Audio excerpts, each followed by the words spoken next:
کیا آپ کی زندگی میں ایسے لمحے آئے ہیں جب ہر دروازہ بند لگتا ہے، جب انسان کے بس میں کچھ نہیں رہتا اور دل کہتا ہے اب کیا ہوگا؟ ایسے وقت میں ایک ہی سہارا باقی رہتا ہے، اللہ پر مکمل بھروسہ۔ آج کی کہانی آپ کو یہی سبق دے گی کہ اللہ پر توکل رکھنے والا کبھی ناکام نہیں ہوتا۔ یہ کہانی ایک عام دیہاتی نوجوان حمزہ کی ہے، جو محنتی لیکن غربت کے باعث پریشانیوں میں گھرا رہتا تھا۔ اس کا ایمان پختہ تھا، مگر حالات بار بار اس کے حوصلے آزماتے۔ آئیے سنتے ہیں حمزہ کی وہ داستان جس نے پورے گاؤں کو اللہ پر بھروسہ کرنا سکھا دیا۔ گاؤں کے کچے راستے پر حمزہ خاموش چل رہا ہے، سورج ڈھل رہا ہے اور دل میں سوالات کی بھرمار ہے۔ یا اللہ، میں اتنی محنت کرتا ہوں، پھر بھی گھر کے حالات کیوں نہیں بدلتے؟ اس کی ماں بیمار ہے، کھیتوں میں فصل کمزور ہے اور مقامی بازار میں مزدوری بھی نہیں مل رہی۔ راستے میں مسجد کے باہر ایک نیک بزرگ بیٹھے ہیں۔ حمزہ سلام کر کے ان کے پاس جا بیٹھتا ہے۔ بزرگ مسکرا کر کہتے ہیں، بیٹا مایوس کیوں ہو؟ توکل کرنا سیکھ۔ اللہ نے فرمایا ہے، جو اللہ پر بھروسہ کرتا ہے اللہ اسے کافی ہے۔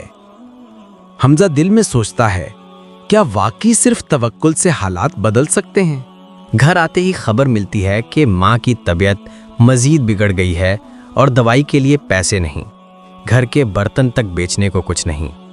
یہی وہ لمحہ تھا جب حمزہ نے دل سے دعا کی کہ یا اللہ، میں تیرے سپرد ہوں، تو سب جانتا ہے، جو بہتر ہے وہ عطا فرما۔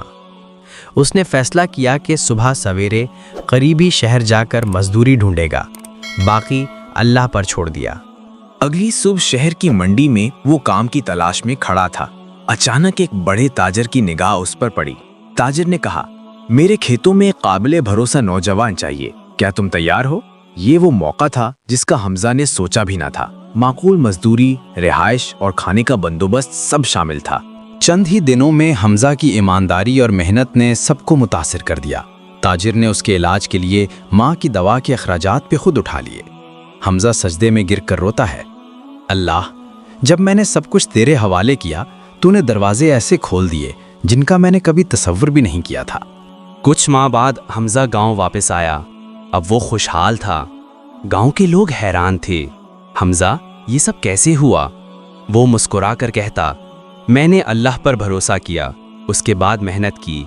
یاد رکھو، توکل کا مطلب ہاتھ پر ہاتھ رکھ کر بیٹھنا نہیں، بلکہ کوشش کرنا اور نتیجہ اللہ کے حوالے کرنا ہے۔ دوستو، یہ کہانی ہمیں یہی سبق دیتی ہے کہ جب ہر طرف اندھیرا ہو تو اللہ پر توکل رکھیں۔ وہ دلوں کے حال جانتا ہے اور اپنے بندوں کو کبھی اکیلا نہیں چھوڑتا۔